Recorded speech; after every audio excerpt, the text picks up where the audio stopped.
जदि केतेବେଳେ पकोड़ी तरकारी खाइबाक इच्छा होची किंतु घरे बेसन नहीं तथापि भी आपण पकोड़ी तरकारी बनैके खाई परिबे पुणी बिना बेसन रे। नमस्कार जोड़ा किचन को आपण मानकु मो तरफ बहुत बहुत स्वागत। वीडियो टिके फुल वॉच करा पई आपण मानकु मो तरफ अनुरोध रहिला। तेबे एठी आमे गोटे बाउल ले नबा मुग डाली। मु एठी दुकान मुग नौची आपण चाहे देसी मुग रे मते बनै परबे। गोटे कप रु अल्प टिके कम मु नेची मुग डाली। एबे आको आमे भलसे 4 रु 5 थर धोई नेबा जेमति तार मैला गुराक सब सफा हो जिवो। देखंतु मुग डाली आपन हिसाब रे आपन कम बेसी करि परिबे। एबे धोई साइला परे एथरे मु फुल पानी देकी आको मु 15 मिनिट छाड़ी देबी भिजिया पई। आपन चाहिले आको माने संगे संगे मते करि परिबे किंतु मुग डालटा टिके बतरी गले भलो। 15 मिनिट परे देखंतु मुग डालटा टिके बतरी जाईची। एबे कोन करबा ना आको हमें ग्राइंडिंग करनबा। एठी मु गोटे ग्राइंडर जार नेची जो मुग डाल की धोई के रखितली ताको मु एथरे ऐड करूची। 2 इंच अदा को भलो से चोपा छडीकी धोई की नेची। एठी देखंतु मु नेची गोटे कंचा लंका आपण चाहिले सुखला लंका मध्ये नै परिबे। एथरे मु लूण ऐड करने जाउची आपण चाहिले पछरे मध्ये पकई परिबे। एबे आको हमें ग्राइंडिंग करनबा पूरा चिकन करके बाटी देबे। एबे आको हमें गोटे बाउल को ट्रांसफर करनबा। एथरे पानी भी जमा ऐड करबे नचेत पानी चिया हे जिवो। एठी मु गोटे बड़ साइज प्याज को चॉप करके नेची आपण चाहिले स्लाइस करके नै परिबे। हाफ चम्मच जीरा नेची गोटा जीरा अल्प टिके हल्दी पाउडर कलर पे नेची। लूण तो आमे आगु ऐड कर देथिले। आपण जदि चाहेबे एथिरे धनिया पत्र मध्ये ऐड करि परिबे किंतु किछि भी दरकार पड़िबनी। ये एमिति बहुत स्वादिष्ट लगे। एबे देखंतु मु आको भलो से गोळै नेली। एबे आको हमें 5 मिनिट घोड़े के रखि नबा फर्मेंटेशन हेबा पई। 5 मिनिट परे एथिरे मु दउची अल्प टिके खाइबा सोडा आपण चाहला को नै परिबे स्किप मध्ये करि परिबे। एबे देखंतु गोळै साइला परे एठी मु करै रे किछि तेल ऐड करिछि। तेलटा भलो से ताती गलानी। गैस फ्लेम को मीडियम रखि करी हमें जो बैटर गुरा को पकोड़ीटा आपण जेंति छाणती सेई टाइप रे आपण पक्कै नेबे एवं कोन करबे ना ताकू लाइट गोल्डन कलर हैला पर्यंत ताकू हमें छाणीबा और टिके कड़ा करिके को छाणीबा।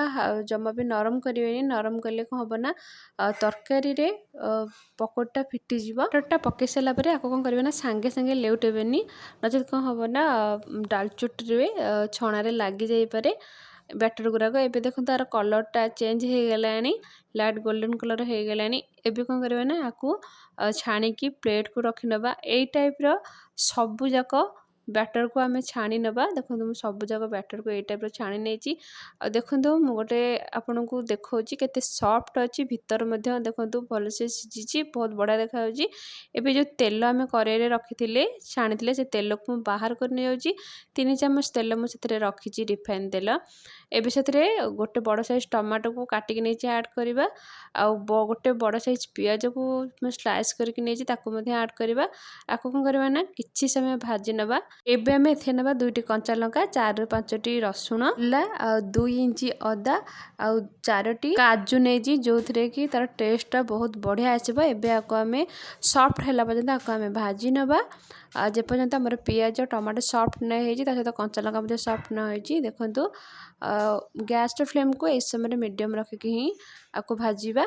आपण चाहे सोरिष तेल मध्ये एथरे ऐड करि परिबे। एबे देखंतु ये सॉफ्ट हेई आसलानी। एबे आको कोन करबे ना काढी गोटे प्लेट को रखि नबा। प्लेट को रखिकी आको पूरा कंप्लीटली ठंडा हवा को दबा। आ ए समय आपण फैन सब पाखरे बंद रखि परिबे जेते शीघ्र ठंडा हे जिवो। मु फैन पाखे रखि देथिली से शीघ्र ठंडा हे जेजी। एबे कोन करबे ना गोटे ग्राइंडर जार रे आको हमें ऐड करबा। एथरे पानी जमा भी देबेनी एमती नॉर्मली एमती ही ग्राइंडिंग करबा। याको पूरा चिकन करके बाटी दबा। देखंतु हाथ को जमा भी लागुनी खदड़ा पूरा चिकन लागुची। एवं मसलाटा हमर ग्राइंडिंग हो जाइजी। एबे आको हमें मसला प्रस्तुत करनबा। एठी मु करै रे 2 चम्मच तेल ऐड करूची रिफाइन तेल। एबे हमें एथि नबा खंडे दालचीनी गोटे चम्मच रे हाफ चम्मच जीरा गोटे चक्र फूल मु एठी नेची। आपण चाहिले गुजराती लवंग जहाँ भी ऐड कर परिबे। जदि घरे गोटा मसला नाही केवल दालचीनी अछि ताको मध्ये ऐड कर परिबे नचेत जदि भी दालचीनी नाही हाफ चम्मच जीरा आपण भी पकाई परिबे। एबे देखंतु एथिरे मसला को हमें ऐड करबा।